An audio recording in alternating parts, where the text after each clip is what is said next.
మీ ఇంట్లో మొదటి కోటీశ్వరుడు మీరే అవ్వాలనుకుంటున్నారా? ఈ ఫైనాన్షియల్ వెబినార్ లో ఇప్పుడే జాయిన్ అవ్వండి.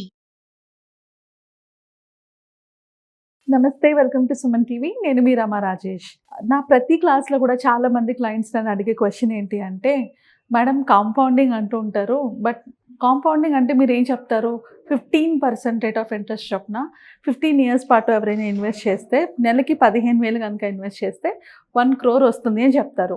కానీ మ్యూచువల్ ఫండ్స్కి వచ్చేటప్పటికి ప్రతి సంవత్సరం 15% రిటర్న్ రాదు కదా.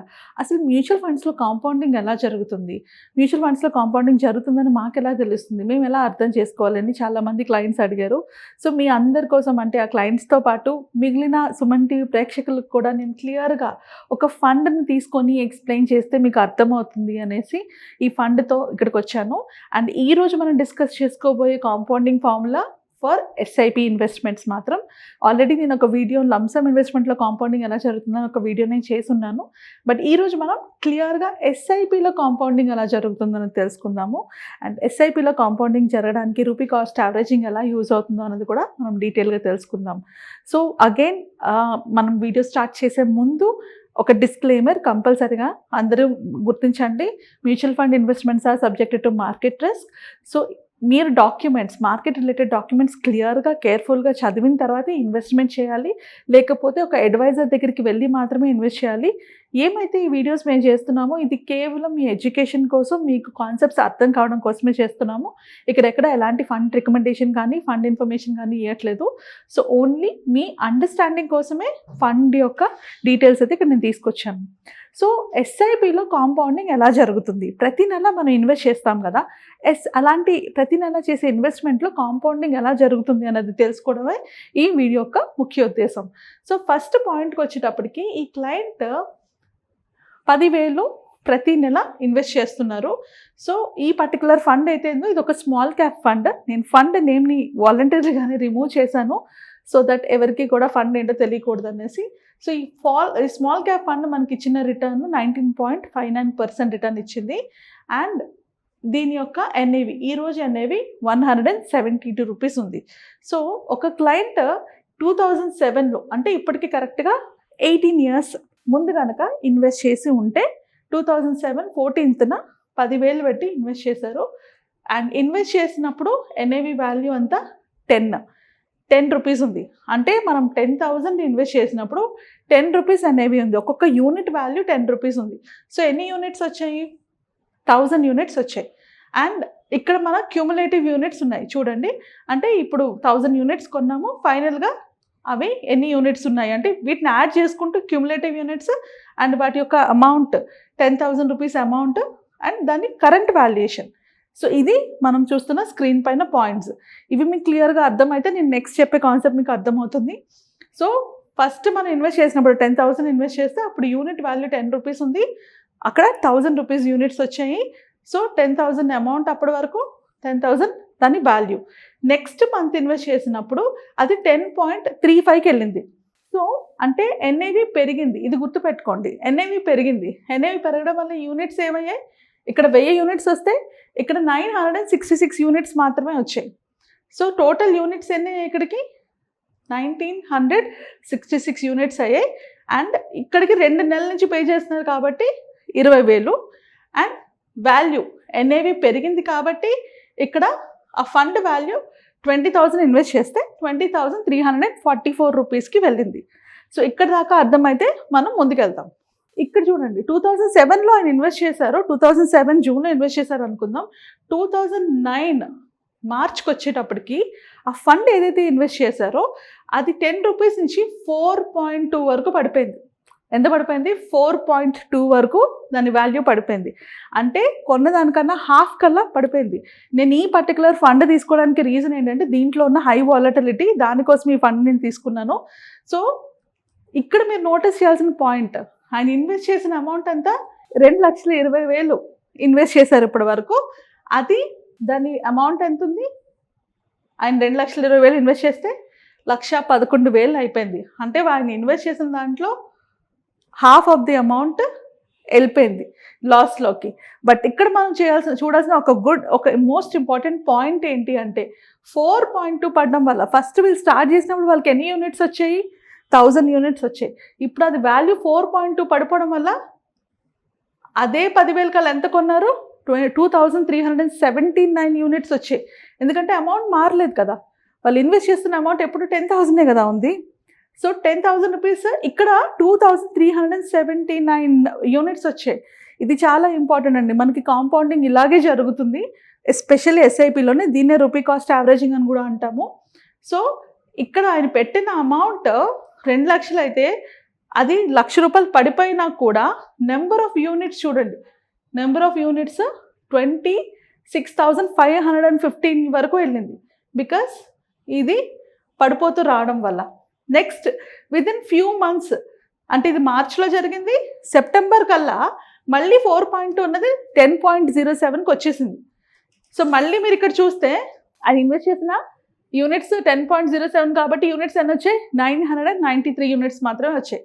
సో ఇక్కడ చూడండి 2,20,000 అమౌంట్ ఇక్కడికి 2,80,000 అయింది. ఎందుకంటే ఇంకో ఆయన 10,000 మంత్లీ కడుతున్నారు కాబట్టి. సో 2,80,000 ఇక్కడ మీరు చూస్తే ఎంత అయింది? 3,46,000. అంటే ఇక్కడ లాస్లో ఉన్నది ఇక్కడ ఎంత పికప్ అయింది? సో ఫస్ట్ చూస్తే మీరు ఎంత లాస్లో ఉంది? ఇది 89,000 లాస్లో ఉన్నది, 66,000 ప్రాఫిట్లోకి వెళ్ళింది. ఇక్కడ 89,000 రూపీస్ లాస్లో ఉన్నది, ఇక్కడ 66,000 ప్రాఫిట్లోకి వెళ్ళింది. ఎలా ప్రాఫిట్లోకి వెళ్ళింది? ఇంత లాస్లో ఉన్నది ఇంత ప్రాఫిట్లోకి ఎలా వెళ్ళింది అంటే బికాస్ ఎన్ఏవి వాల్యూ పెరగడం వల్ల 4.2 ఉన్నది 10.07 అవ్వడం వల్ల వెళ్ళింది. సో మనకి మ్యూచువల్ ఫండ్స్లోని మార్కెట్ ఇలా స్ట్రైట్గా పెరగదు, అది ఇట్లా ఇట్లా ఇట్లా ఇట్లా అనుకుంటూ పెరుగుతూ ఉంటుంది. సో ఇలా మీకు పెరుగుతుంది, అంటే ఆ మధ్యలో పడుతుంది పెరుగుతుంది, పడుతుంది పెరుగుతుంది. అండ్ ఈ పడడం పెరగడంలోనే కాంపౌండింగ్ జరుగుతుంది. ఎలా జరుగుతుంది కాంపౌండింగ్? దీనివల్ల యూనిట్స్ రూపంలో మీకు మార్కెట్ పడినప్పుడు నెంబర్ ఆఫ్ యూనిట్స్ పెరుగుతున్నాయి, మార్కెట్ పెరిగినప్పుడు ఈ యూనిట్స్ వల్ల వాళ్ళకి రిటర్న్స్ ఎక్కువ వస్తున్నాయి. సో ఇంకా డీటెయిల్గా వెళ్దాం, ఇంకా ఎండింగ్కి వెళ్దాం. రైట్, అది స్లోగా పెరుగుతూ వస్తుంది. మీరు చూస్తే 2014 వరకు కూడా పెద్దగా పెరగలేదు. వాళ్ళు 2007లో ఇన్వెస్ట్ చేశారు. 2013 సెప్టెంబర్కి అది 14.4 రూపీస్, అంటే 4.4 రూపీస్ పర్ ఎన్ఎంఈ మాత్రమే పెరిగింది, పెద్దగా పెరగలేదు. అయినా కూడా వాళ్ళు ఇన్వెస్ట్ చేసిన అమౌంట్ 7,60,000 అయితే వాళ్ళకి వచ్చిన ప్రాఫిట్ 9,60,000 వరకు ఉంది. ఎందువల్ల? యూనిట్స్ని గమనిస్తూ ఉండండి. ఇప్పుడు లెట్స్ చెక్ టుడేస్ వాల్యూ. 2025 మార్చ్కి ఎన్ఏవి ఎంత ఉంది? 163 ఉంది. సో ఇక్కడ యూనిట్స్ ఎన్ని ఉన్నాయి? ఎన్ఏవి 163కి వెళ్ళింది. అప్పటి నుంచి ఇప్పటి వరకు ఎన్ఏవి 163కి వెళ్తే యూనిట్స్ 61 యూనిట్స్ మాత్రమే వాళ్ళు కొంటున్నారు. సో రైట్ నౌ ఇప్పటి వరకు మార్చ్ వరకు వాళ్ళు ఇన్వెస్ట్ చేసింది 21,40,000 అయితే దాని వాల్యూ ఇప్పుడు ఎంత ఉంది? 1.5 crores ఉంది. ఎంత ఉంది? 1.5 crores ఉంది. ఎందుకు ఉంది? ఎందుకంటే యూనిట్స్ పెరగడం వల్ల. ఇక్కడ చాలా ఇంపార్టెంట్ పాయింట్ మీరు చూడండి, మ్యాక్సిమం యూనిట్స్ ఇక్కడ 91,864 కదా. సో 91,864 యూనిట్స్లోని మ్యాక్సిమం యూనిట్స్ ఎప్పుడు మనకి అక్యుములేట్ అయ్యాయి చూడండి. మ్యాక్సిమం 2013 కల్లా అక్యుములేట్ అయిపోయాయి. అంటే ఇక్కడ చూడండి, ఇక్కడ 2013కి 68,000 యూనిట్స్ ఉన్నాయి, 67,000 యూనిట్స్ ఉన్నాయి. అండ్ ఆ తర్వాత 2013 నుంచి 2025 వరకు కూడా 91,000, ఓన్లీ 30,000 యూనిట్సే పెరిగాయి. అంటే 60,000 యూనిట్స్ ముందు పెరిగాయి, తర్వాత పెరిగిన యూనిట్స్ ఓన్లీ 30,000 పెరిగాయి. ఎందుకు? వాల్యూ పెరగడం వల్ల, ఎన్ఏవి వాల్యూ పెరగడం వల్ల. సో మనకి ఎస్ఐపిలో కాంపౌండింగ్ ఎలా జరుగుతుంది అంటే యూనిట్స్ వాల్యూ, అంటే మనకి యూనిట్ వాల్యూ ఎన్ఏవి పడిపోతే యూనిట్స్ పెరుగుతాయి, యూనిట్స్ పెరిగినప్పుడు మళ్ళీ ఎన్ఏవి పెరిగినప్పుడు దాని వాల్యూ పెరుగుతుంది.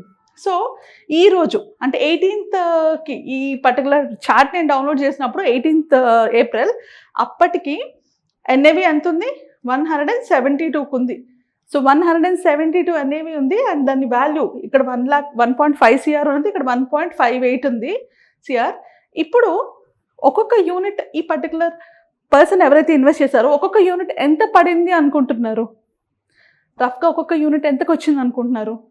సో యూనిట్ ఎలా క్యాలిక్యులేట్ చేస్తాము? Amount invested by total number of units purchased. Invest చేసిన అమౌంట్ ఎంత? 2,14,000 and purchase unit total units purchased అన్ని 91,864 యూనిట్స్. సో 23 రూపీస్కి వచ్చినట్టు ఈ పర్టికులర్ ఇప్పుడున్న ఫండ్ వాల్యూ ఎంత 163. అది 23 రూపీస్కి ఆ ఎన్ఏవీస్ యావరేజ్ అవుట్ అవ్వడం వల్ల ఇంత ప్రాఫిట్ బుక్ అయింది ఆర్ 1.58 CR అన్నది క్రియేట్ అయింది. సో చాలా ఇంపార్టెంట్ అండి ఎస్ఐపిలో మనం ఇది అర్థం చేసుకోవడం. ఎస్ఐపిలో కాంపౌండింగ్ ఎలా జరుగుతుంది అంటే ఫండ్ వాల్యూ పడినప్పుడు యూనిట్స్ పెరుగుతాయి, అలాగే యూనిట్ వాల్యూ పెరిగినప్పుడు మీ టోటల్ పోర్ట్ఫోలియో వాల్యూ పెరుగుతుంది. సో అందువల్ల మీకు కాంపౌండింగ్ జరుగుతుంది. సో 18 yearsలోని 21 lakhs 1.58 CRని క్రియేట్ చేయగలిగింది. ఆల్ బికాజ్ ఈ స్టార్టింగ్లో అక్యూములేట్ చేసిన యూనిట్స్ వల్ల. ఎక్కువ యూనిట్స్ స్టార్టింగ్లోనే అక్యూములేట్ అయ్యాయి. ఎందుకు అయ్యాయి? బికాజ్ ఫండ్ పడిపోతున్నప్పుడు యూనిట్స్ ఎక్కువ అక్యూములేట్ అవ్వడం వల్లే ఇది జరిగింది. సో ఇలా మనకి ఎస్ఐపిలో కాంపౌండింగ్ అనేది జరుగుతుంది. ఐ హోప్ ఈ వీడియోతో మీకు క్లారిటీ వచ్చి ఉంటుంది. దీన్ని బట్టి మీకు అర్థమై కూడా ఉంటుంటుంది ఎస్ఐపిలు ఎందుకు ఆపకూడదు అని. ఎస్ఐపి ఎప్పుడు లాంగ్ రన్లో మంచి రిటర్న్స్ని మనకి జనరేట్ చేసి పెడతాయి. సో ఖచ్చితంగా మార్కెట్ ఫాల్ అవుతున్నా, మార్కెట్ పెరుగుతున్నా, మార్కెట్ తగ్గుతున్నా పట్టించుకోవద్దు. ఏ గోల్ కోసం అయితే ఆ ఎస్ఐపిని స్టార్ట్ చేశారో ఆ గోల్ రీచ్ అయ్యే వరకు కనుక మనం ఎస్ఐపిలో ఇన్వెస్ట్ చేస్తే ఖచ్చితంగా మంచి రిటర్న్స్ వస్తాయి. మీరు మ్యూచువల్ ఫండ్స్ లో మొదటిసారి ఇన్వెస్ట్మెంట్ చేస్తున్నారా? అయితే మీరు ఏ టైప్ ఇన్వెస్టరా? కన్సర్వేటివ్ ఇన్వెస్టరా, మోడరేట్ ఇన్వెస్టరా, అగ్రెసివ్ ఇన్వెస్టరా? మీ రిస్క్ ప్రొఫైల్ ఏంటి? మీ రిస్క్ ప్రొఫైల్ ప్రకారంగానే మీరు మ్యూచువల్ ఫండ్స్ ని సెలెక్ట్ చేసుకున్నారా? ఈ ప్రశ్నలకు ఏవి సమాధానాలు మీ దగ్గర లేకపోతే మీరు ఒక రాంగ్ ఇన్వెస్ట్మెంట్ చేసినట్లే. మనం ఇన్వెస్ట్ చేసే ఇన్వెస్ట్మెంట్స్ గురించి క్లారిటీ లేకుండా ఇన్వెస్ట్మెంట్ చేస్తే మనం దాచుకున్న డబ్బులను కూడా మనం కోల్పోతాం. మ్యూచువల్ ఫండ్స్ ఇన్వెస్ట్మెంట్ చేసే ముందు మ్యూచువల్ ఫండ్స్ లో ఉండే రిస్క్ ఏ ఉంటుంది, మ్యూచువల్ ఫండ్స్ లో వచ్చే రిటర్న్స్ ఎలా ఉంటాయి, ఎలాంటి ఫండ్స్ తీసుకోవాలి, ఏ ఫండ్స్ తీసుకుంటే మీరు ఎంత రిటర్న్స్ పొందుతారు, వీటన్నిటి గురించి ఒక అవగాహన చాలా ఇంపార్టెంట్. అలాంటి ఒక అవగాహన క్రియేట్ చేయడానికి మేము ఒక వెబినార్ కండక్ట్ చేస్తున్నాము.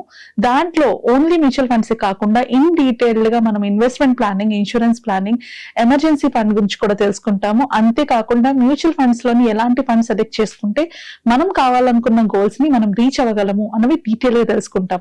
ఒకవేళ మీకు ఈ వెబినార్ లో జాయిన్ అవ్వాలనుకుంటే కింద స్క్రోల్ అవుతున్న నంబర్స్ కి కాల్ చేసి రిజిస్టర్ చేసుకోండి.